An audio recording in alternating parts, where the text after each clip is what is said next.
Next जो हमारा है वो है एम्प्लॉय टर्नओवर। यार आपको अपने लक्ष्य के आधार पर जो है ना काम को डिसाइड करना होगा। आपके हर डिपार्टमेंट में, आपके बिजनेस में एक लक्ष्य होता है कि मुझे कब कहाँ पहुंचना है। इस बात से कोई फर्क नहीं पड़ता कि ये लक्ष्य पूरा करेगा mister A, mister B, mister C, कोई भी पूरा करे, लक्ष्य पूरा होना चाहिए। मेरी संस्था है, उसमें मुझे इतने लोगों को सर्विस देनी है, चाहे वो ए दे, चाहे बी दे, चाहे डी दे। तो इस तरह से लेबर टर्नओवर चलता रहेगा, इसकी मानसिकता रखनी है। लेकिन हमें ख्याल रखना है किस बात का, कि what happens if an employee leaves. जब आदमी छोड़ता है तो क्या होता है एक्चुअली, है ना। ये हमें समझना है। ये समझना है कि इफ दे ज्वाइन, किसी मेरे को छोड़कर कहीं और ज्वाइन हुआ, है ना, तो या अपना खुद का बिजनेस वो करता है, तो क्या सिचुएशन बनती है ना। तो क्या होता है जब एम्प्लॉय हमें छोड़ता है, उसके क्या इफेक्ट्स होते हैं, उस पर बात करने वाले हैं हम लोग।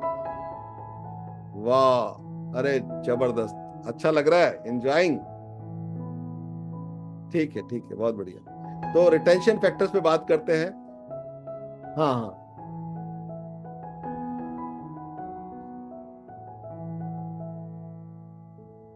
मैं आपकी बात समझ रहा हूँ। ये टॉपिक जो है ना, ये जो आप क्वेश्चन कर रही हैं, ये क्वेश्चन हम इस सेशन के खत्म होने के बाद, मैंने जब जो हमारा ये कंप्लीट हो जाएगा तब ये इसका आंसर करेंगे। यही यही चीज मैं बताने वाला हूँ आपको। जी।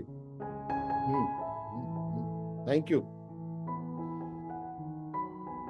तो हम लोग बात कर रहे हैं रिटेंशन के लिए फैक्टर्स क्या है, कि हम उसको इनकम अच्छी दें, है ना, उसकी फ्यूचर की सिक्योरिटी दें, पॉजिटिव इन्वायरमेंट दें, इज्जत दें, तो आदमी जो है वो टिका रहता है अपनी संस्था में।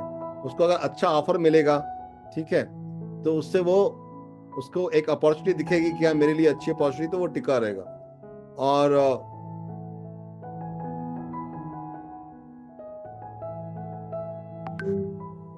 हर हर एक्चुअली हर एम्प्लॉय का अपना एक टैलेंट होता है, उसके हिसाब से उसको देना पड़ता है। हम्म।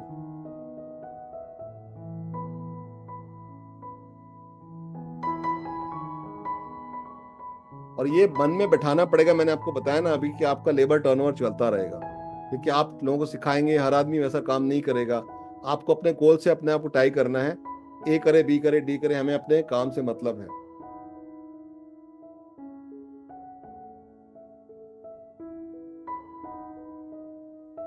तो ये आज का सेशन रहा हमारा, कि अगर हम ये ध्यान रखते हैं कि हमारे को, हमारे जो बिजनेस है उसमें, अगर हम, यस यस यस, अगर हम इस बात का ध्यान रखते हैं कि हमारा जो,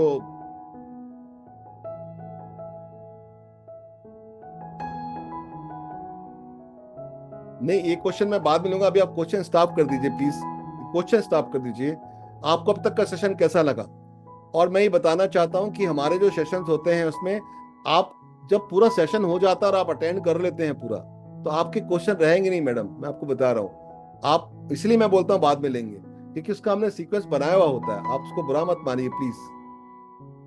नहीं, ये आप लिख रहे हैं ना कि हमारा क्वेश्चन आंसर नहीं होगा तो हम, ये इसका एक सिस्टम है, आप अकेले नहीं है यहाँ पर, बहुत सारे लोग हैं, उन सबको लेके चलना है। इसलिए मैंने आपको बताया कि ये जो क्वेश्चन है इसका आंसर आने वाला है। जी, थैंक यू, थैंक यू।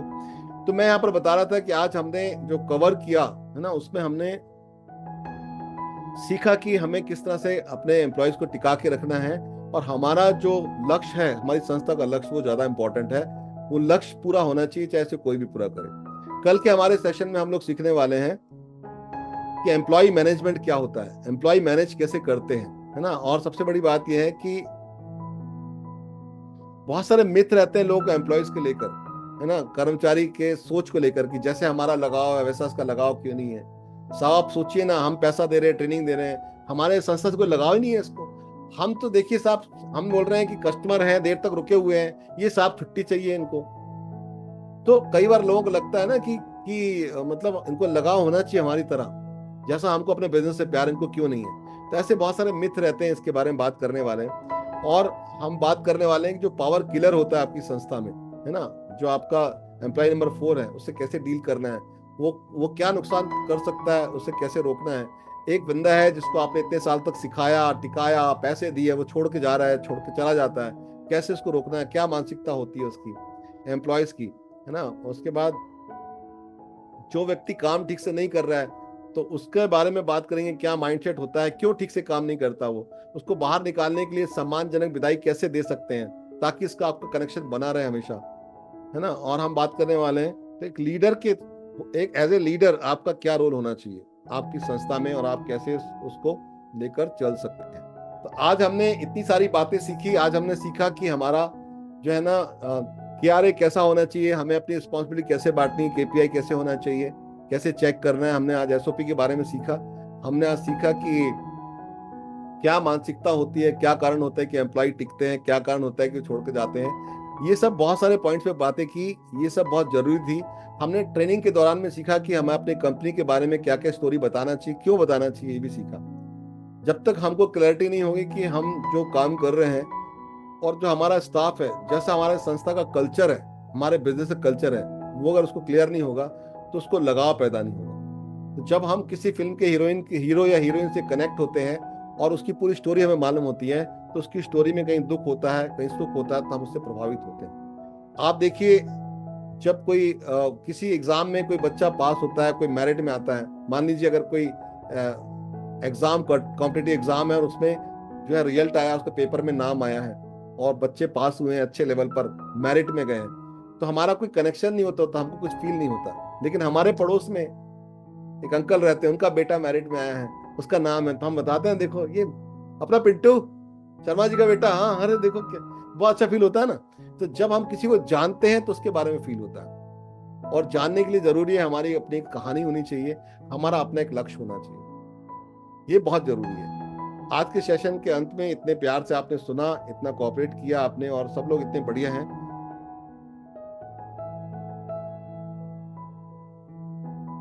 ये सारे सवालों के जवाब सिस्टमेटिक मिलते चले जाएंगे आपको, उसके बाद आप नोट करिए, और आपको लगता है कि आपके सवाल है तो हमारी टीम को दीजिए। आप, हमारी टीम हमको भेजेगी, सवाल के जवाब आपको मिलेंगे।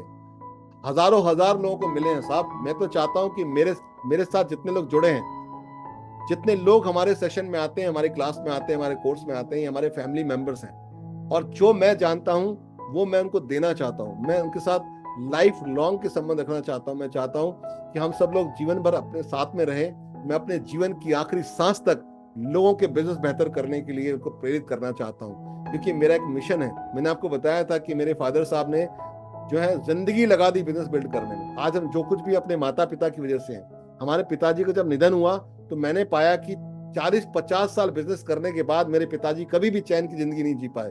कभी उन्होंने अपनी जिंदगी को एंजॉय नहीं किया, कभी पिक्चर नहीं देखी, कभी क्रिकेट नहीं खेला, मेरी माँ को घुमाने कभी नहीं ले गए, ना वो घर में टाइम दे पाए। और जब उनकी डेथ हुई तो उनके पास कर्ज भी था और मर्ज भी था, वो कर्ज हमें चुकाना पड़ा। तो मेरे पिताजी ऐसा चाहते नहीं थे। मेरे पिताजी बहुत प्यार करते थे मुझसे, लेकिन वैसा चाहते नहीं थे। क्यों ऐसा हुआ? क्योंकि हमारी सोच सेल्फ एम्प्लॉय की है, हमारी सोच छोटी है, हमारी सोच छोटे व्यापारी की थी। फिर मैंने स्टडी किया है ऐसा क्या होता है कि बड़े बिजनेसमैन लोग इतने सारे लोगों को मैनेज करते हैं और इतना ग्रो करते हैं और इतनी झंझटें फेस करते हैं और उसके बाद कंफर्टेबल रहते हैं। उनके पास इतना पैसा होता है कि वो स्केल चेक करते चले जाते हैं। वो लोन मांगने जाते हैं, हमारे व्यापारी को 5 करोड़ 10 करोड़ 2 करोड़ लोन लेने में चप्पलें घिस जाती हैं, उनको 500 करोड़ मिल जाता है। आज क्या कारण है कि हमारे जो व्यापारी लोग संघर्ष कर रहे हैं इतने ज्यादा, सर्वाइवर के लिए लोन ले रहे हैं अपने बिजनेस के लिए। तो जब मैंने स्टडी करी तो मैंने पाया यार ये तो समझाने की लायक चीज है, ये तो कोर्स बनाने लायक चीज है। तब से मिशन बन गया हमारा। तो ये मेरे दिल से जुड़ा हुआ सब्जेक्ट है। आप मेरे फैमिली मेंबर हैं, मेरे छोटे बहन भाई हो सकते हैं, मेरे बड़े बहन भाई हो सकते हैं। मैं हर क्वेश्चन का आंसर करूंगा। मैं बता रहा हूं अचीवमेंट के प्रोसेस के बारे में। लास्ट में अचीवमेंट का प्रोसेस होता क्या। देखिए कोई भी चीज कैसे अचीव होती है हमारी लाइफ में, आप सब लोग जानते हैं, एक्सपर्ट है हमारे साथ जो आज अटेंड कर रहे हैं लोग। मैं बताता हूँ कोई भी चीज स्टार्ट होती है ड्रीम से। मेरे मन में एक सपना आता है, एक इच्छा आती है, एक विचार आता है, एक ड्रीम है, और ड्रीम उसी को मिलते हैं जिसके ड्रीम पूरे होने होते हैं। अगर आपके मन में कोई ड्रीम भगवान ने दिया है तो इसलिए दिया है कि वो पूरा होना है। तो ड्रीम इमोशनल होना चाहिए, उसको लिखना चाहिए। जब ड्रीम होता है हमारे पास तो हम एक गोल बनाते हैं कि ये हमारा सपना है कि इतना टर्नओवर हमारी संस्था को इस तरह चाहिए ही चाहिए।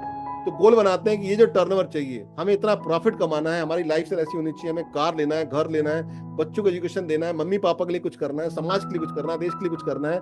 जो भी आपके ड्रीम है लिखिए। उसके बाद डेट डाल दीजिए कि यार इतना पैसा हम इस समय कमा लेंगे, इतना टर्नओवर कर लेंगे, इतना सामान बिकेगा, इतनी ग्रोथ हो जाएगी। डेट डालिए, उसकी जो है ना उसकी गोल बनाइए, गोल के साथ प्लानिंग करिए। अगर मैंने ड्रीम बनाया कि मेरी संस्था 100 करोड़ की होनी चाहिए, 100 करोड़ की होगी तो इतना प्रॉफिट होगा, मैं यहाँ पर एक फ्री में चैरिटेबल ट्रस्ट चलाऊंगा, मैं समाज के लिए करूंगा, देश के लिए करूंगा, जो भी आपका ड्रीम हो। जब मैंने लिख दिया तो डेट डाल दी कि 100 करोड़ का कब पहुंचेगी, कौन से सन में पहुंचेगी, 10 साल बाद, 5 साल बाद, 20 साल बाद, डेट डाल दी। उसके बाद फिर मैंने लिखा, उसकी प्लानिंग करी। तो मैंने जो डेट डाली कि 100 करोड़ की तब होगी जब 50 करोड़ की होगी, तो 50 करोड़ की कब होगी, 10 करोड़ की कब होगी, 2 करोड़ की कब होगी, मैंने डेट डाल दी। इमीडिएट गोल क्या है, लॉन्ग टर्म क्या है, सारा डेट डाल के एक गोल बना दिया।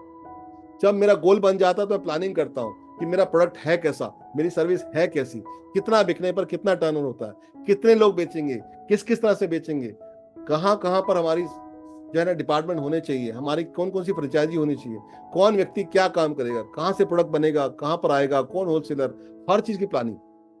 हमारे हमारे बिजनेस में क्या क्या होगा, जब उसकी प्लानिंग कर लेते हैं, आप यकीन मानना, जब कोई सपना देखता है आदमी, उसमें उसको उसके बाद उसको लिखता है और उसमें गोल बनाता है और उसकी डेट डाल देता है, उसकी प्लानिंग कर देता है, तो जैसे ही प्लानिंग करता है ना, तो दिमाग जो है ना बिलीव कर लेता है। ये दिमाग बिलीव तब करता है जब चीजें उसको दिखती हैं पूरी।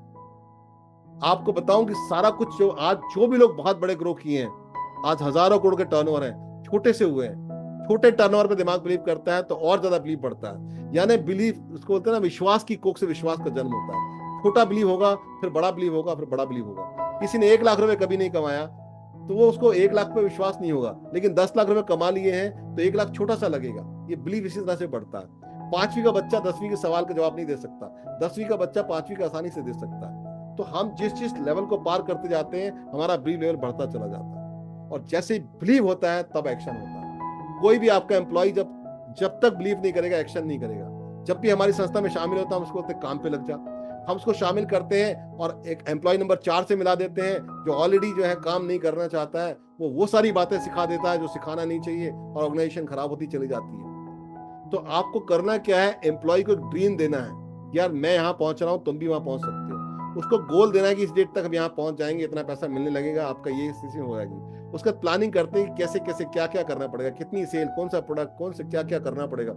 उसके बाद जब ये सब कर देते हैं तो उसको बिलीव हो जाता है, यस यार ये मैं पा सकता हूँ। जब बिलीव होता है तभी एक्शन होता है। यानी मैं यहाँ पर कहना चाहता हूँ, कोई भी एक्शन तब तक नहीं हो सकता जब तक बिलीव ना हो, कोई भी बिलीव तब तक नहीं हो सकता जब तक प्लानिंग ना हो, कोई भी प्लानिंग तब तक नहीं हो सकती जब तक गोल ना हो, कोई भी गोल तब तक बन नहीं सकता जब तक ड्रीम ना हो, जब तक ड्रीम ना हो, जब तक ड्रीम ना हो। मैं हमेशा कहता हूं लोगों को कि लोग लोग रोज खाना खाने से नहीं मरते, लोग रोज अपने बारे में बताने से नहीं मरते, लोग उसी दिन मर जाते हैं जिस दिन उनके सपने मर जाते हैं, जिस दिन उनके सपने मर जाते हैं, जिस दिन उनके सपने मर जाते हैं। तो अपने सपनों को जिंदा रखिए। आपने डिसीजन लिया बिजनेस करने का, बिजनेसमैन जंगल का शेर होता है, टाइगर होता है।